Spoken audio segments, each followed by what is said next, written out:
Hello everyone, welcome back to Oversea Ghosts. I'm Blackmond. Tonight's story comes from Indonesia, where a retired night guard named Bayu shares 5 chilling encounters from his patrols through 1980s Jakarta. From a child beneath a shaking tree to a mysterious figure by the ponds, these are the things he saw while the city slept. If this gets under your skin, hit like, share it around, and subscribe for more ghost stories from across the globe.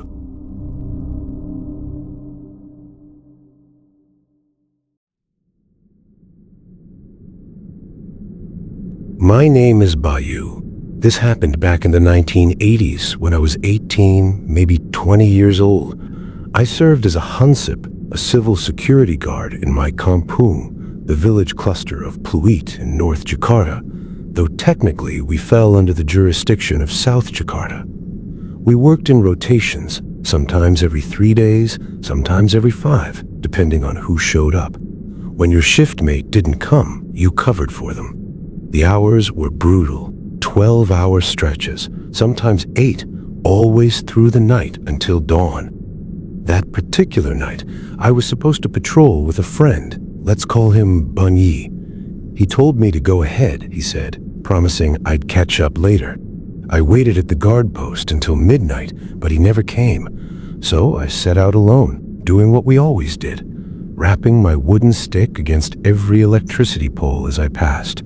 Tong, tong, tong, the sound echoing through the empty streets to let people know someone was watching.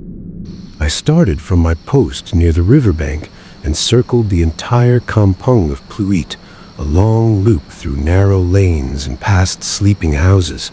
My route took me past the spots where men usually gathered to play kapok, a dice gambling game that thrived in those years, especially along the river where the crowds kept watch for trouble. But that night, the riverbank was dead silent. I asked after a regular named Udin. Someone said the game had moved to Kemendoran, behind the houses there.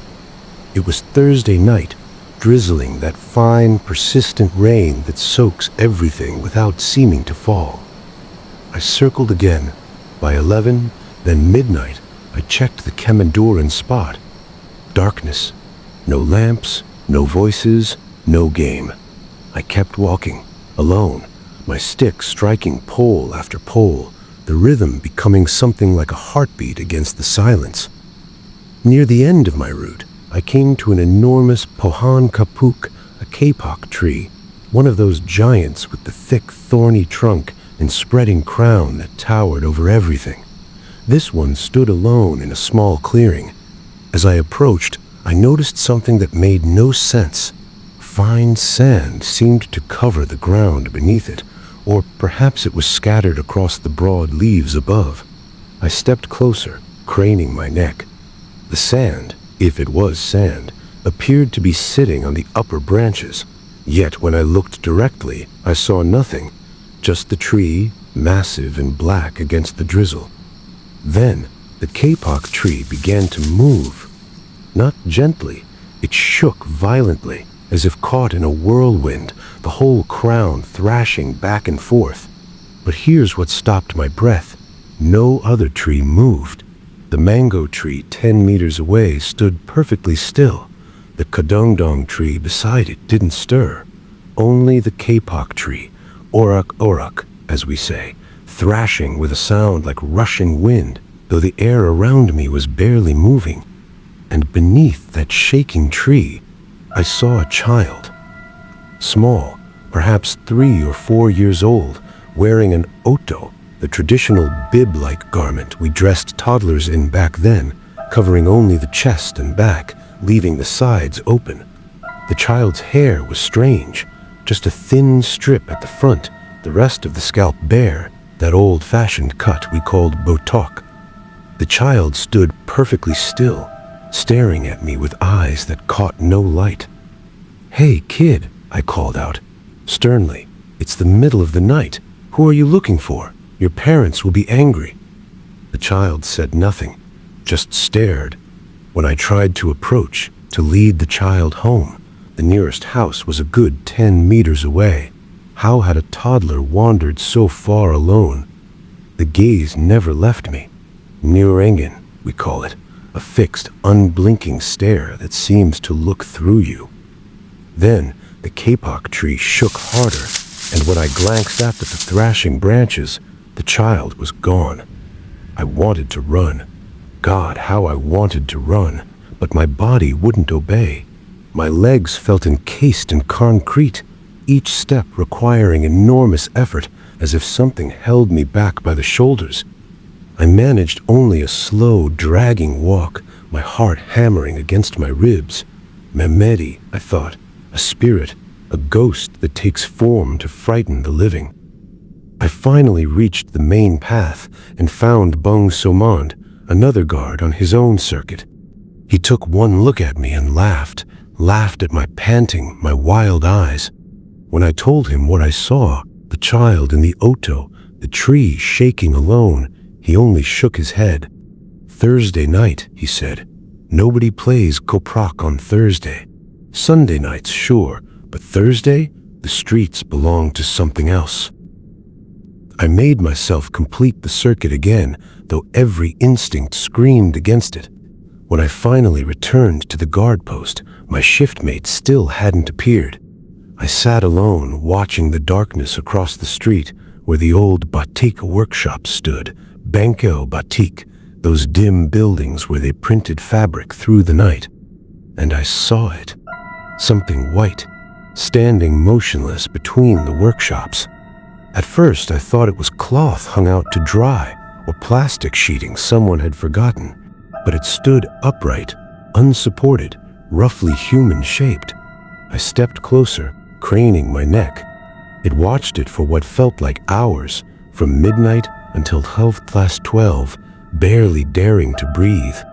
Then, slowly, it began to dissolve. Not fall, dissolve, like morning mist burning off. It softened into something like smoke, then nothing, gone. I sat in that post until 5 in the morning when the first gray light allowed me to stumble home. I never found out who or what stood in that workshop yard. Some said a mad woman lived in the area, among the banana groves. But I know what I saw, and I know that kapok tree still stands in my memory, thrashing in wind that touched nothing else.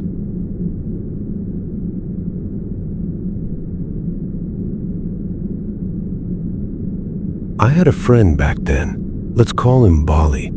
Chinese Indonesian, though he'd lived in Battalion neighborhoods so long he'd become one of us. His Mandarin forgotten, his Jakarta dialect perfect. One evening, he came to my house around 4 o'clock, said he was going frog hunting, Mobor Kodak, in the ponds beyond the village, and, inviting, asked if I wanted to come. He'd bring the carbide lamp, he promised, the big one. I agreed. We planned to meet at 9 after the evening prayers. I waited on my front step, smoking, watching the lane. He didn't arrive until 10 past 9. Let's go, he said, and we set out with his flashlight, one of those heavy Ever-Ready or Cathead batteries, the cop coaching brand that gave real light. Before we left, we sat on my step sharing coffee and cigarettes. Bali warned me. If you're free tomorrow, we're going again. Don't make other plans.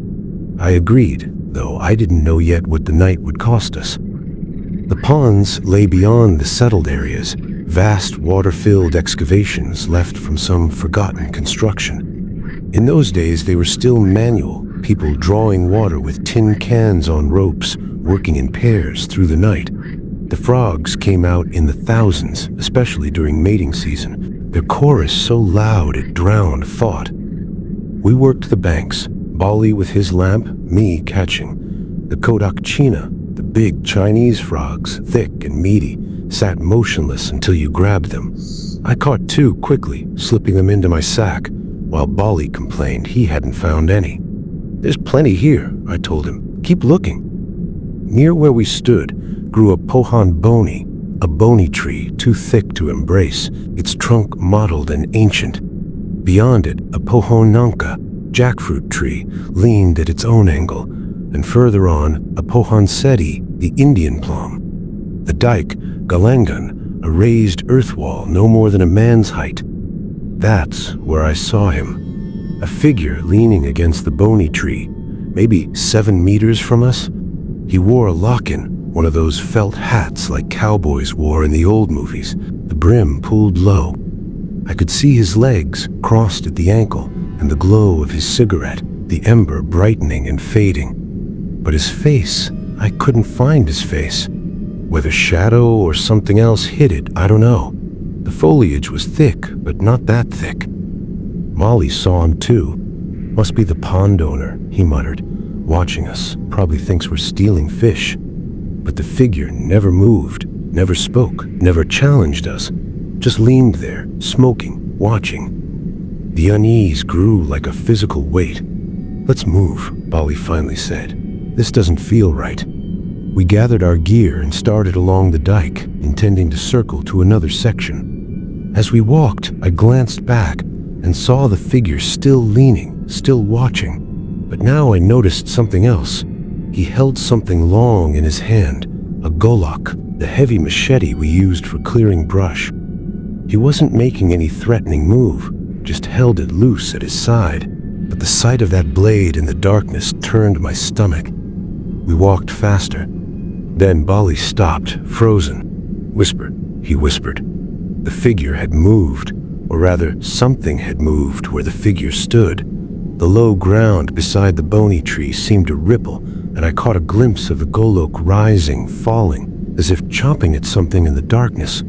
But when I strained to see, there was nothing. No man, no hat, no cigarette glow. Just the tree and the frogs and the night pressing close. We ran, or tried to. My legs again felt heavy, as if wading through deep water. We didn't stop until we reached the main road, the one with working street lamps where other humans might still be awake. It was well past midnight by then, the hour when even the roosters sleep. Bali's face was gray. "That wasn't a man," he said. "No man moves like that. No man disappears like that." We never spoke of it again, he and I, but I never went back to that pond, not even in daylight. Some places, once they show you what lives there, you don't return.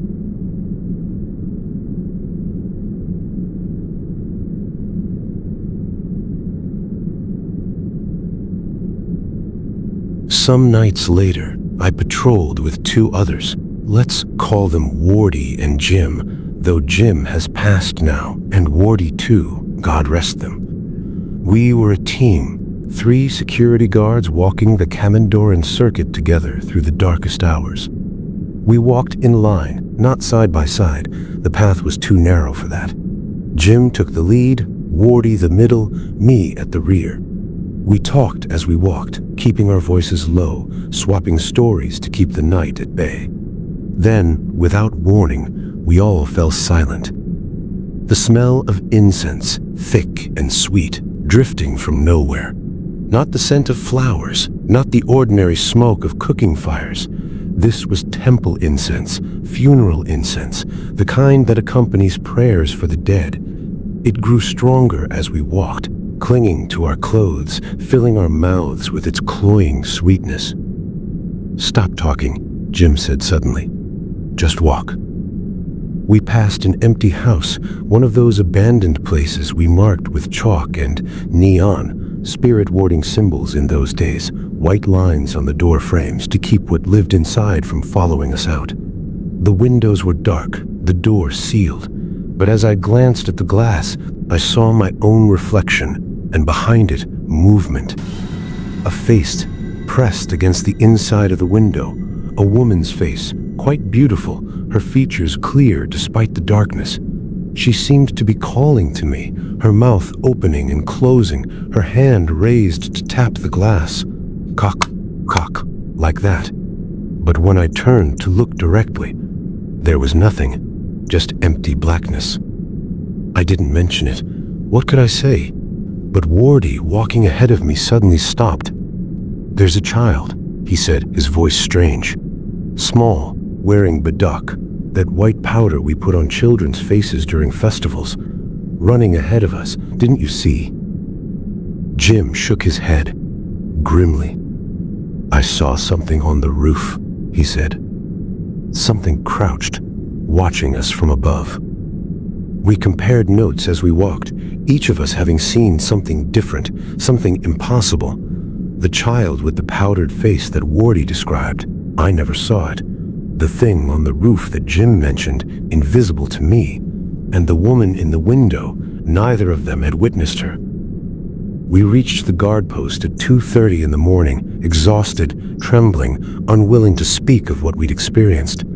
I sat on the wooden bench, staring across at the banana grove, trying to convince myself the night was over. Then, I saw the ball. A sphere of light, about the size of a child's plastic ball, but glowing with its own pale fire. It rolled from the darkness of the grove, across the open ground to the edge of the post's light. Then it stopped, reversed, rolled back. Again and again, back and forth, as if something played with it, though nothing touched it. I counted 3 full circuits before it simply stopped. The light went out. The ball was gone. I asked my companions if they'd seen it. Wardy described a tuyul, one of those spirit children people whisper about, the ones who bring wealth to their keepers and disaster to everyone else. Jim said he'd seen something perched in the kapok tree, watching from above. Each of us had witnessed something unique, something meant for our eyes alone. We stayed at that post until dawn, huddled together like frightened children. When the call to prayer finally sounded, we scattered to our homes without speaking, without looking back. I learned then what every night guard must eventually accept. We don't patrol to keep the darkness out. We patrol to remind the darkness that we know it's there, that we see it, that we refuse to look away.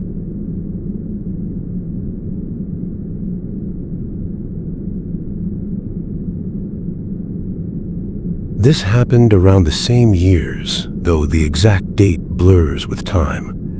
I had gone to watch Wayang Gulak, the Sundanese rod puppet theater, those carved wooden figures that dance and speak through the night, telling stories of ancient kings and gods.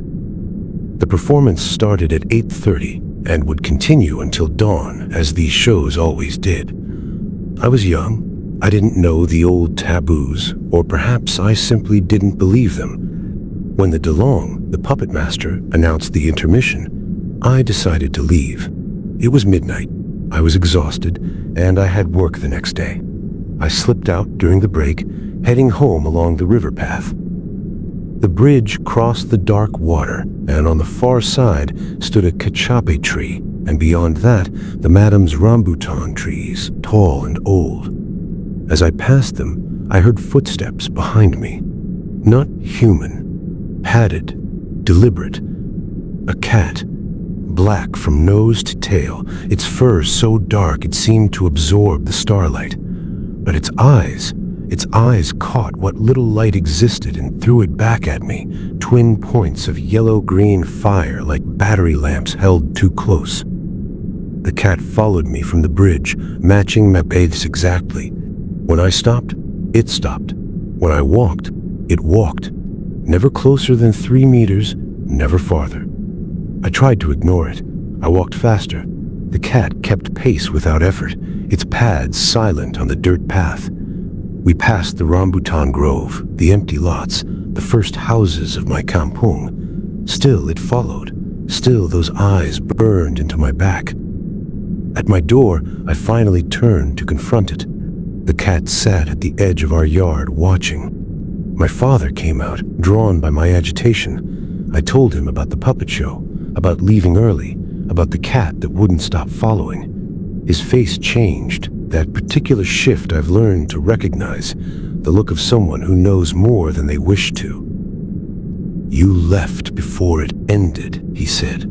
Not a question, accusingly. "You walked home at midnight from a Wayang Gulak alone." He spat to the side, a gesture against ill luck.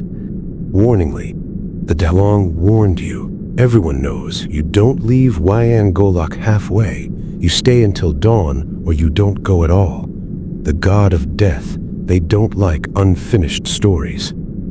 He shouted at the cat then, words I didn't understand, curses or prayers or commands. The creature didn't flinch.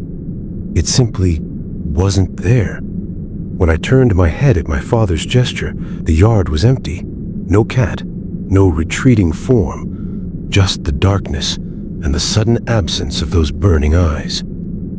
I never attended another wayang golek. Some doors, once opened, you learn to leave closed.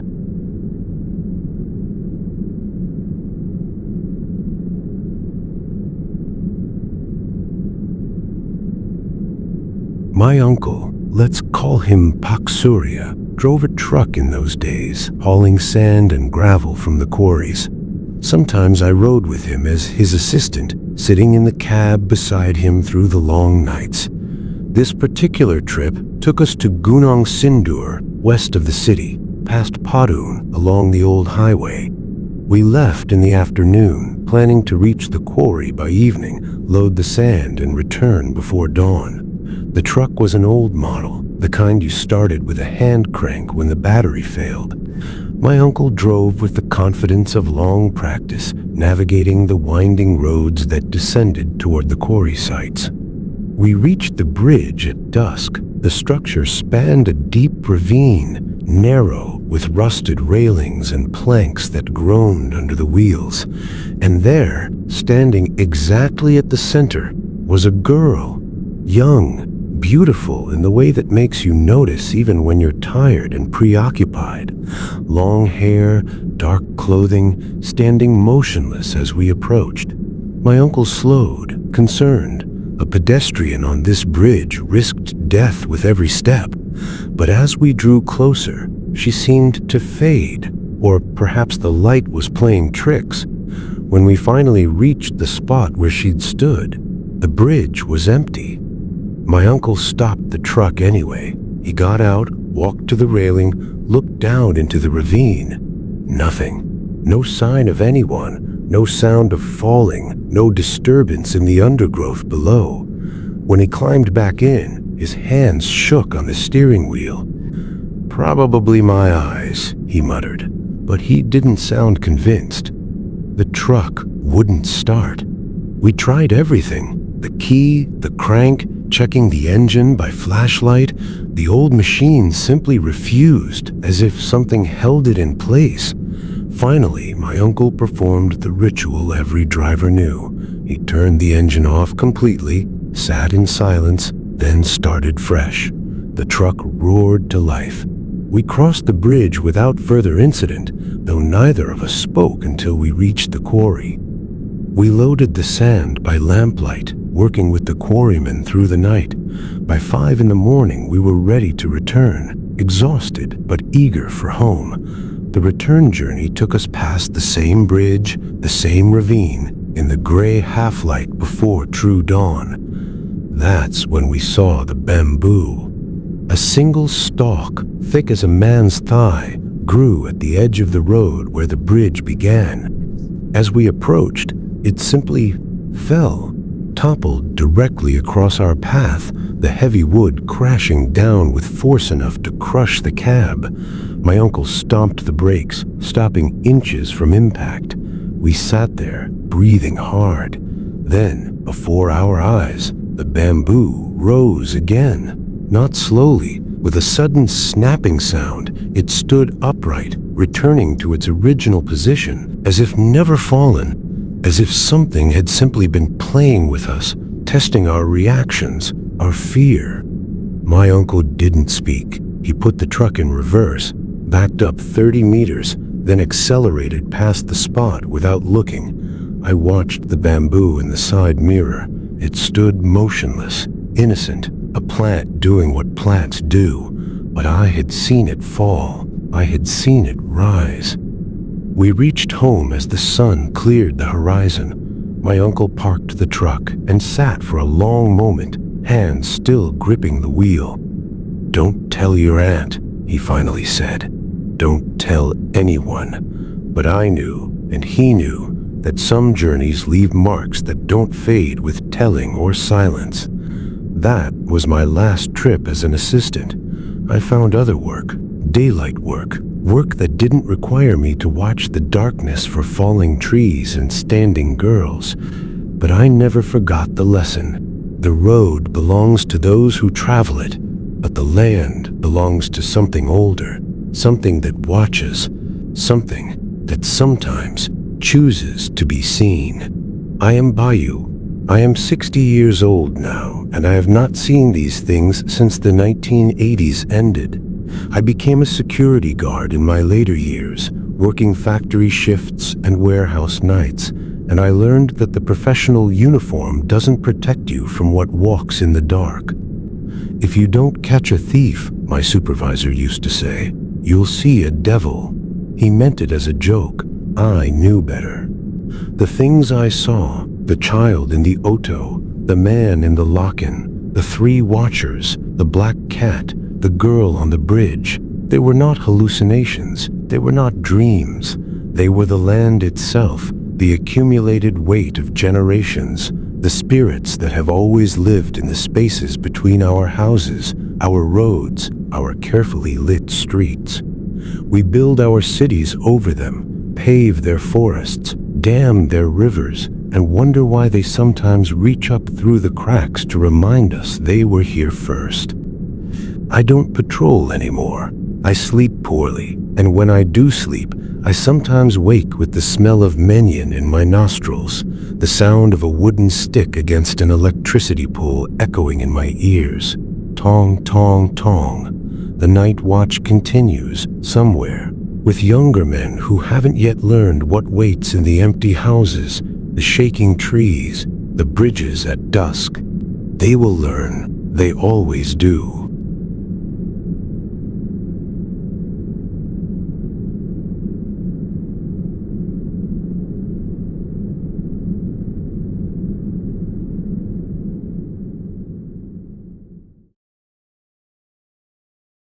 Thanks so much for staying with us all the way to the end of this video on Overseas Ghosts. It truly means a lot to us. As a new channel, we know there are still many things we can improve, and your feedback is incredibly valuable in helping us grow and do better with every story we tell. If you enjoyed this episode, don't forget to like, share, and subscribe to support the channel. Your support keeps the stories alive and motivates us to bring you even more chilling tales from around the world. We can't wait to see you again in the next story. Until then, stay curious and stay safe.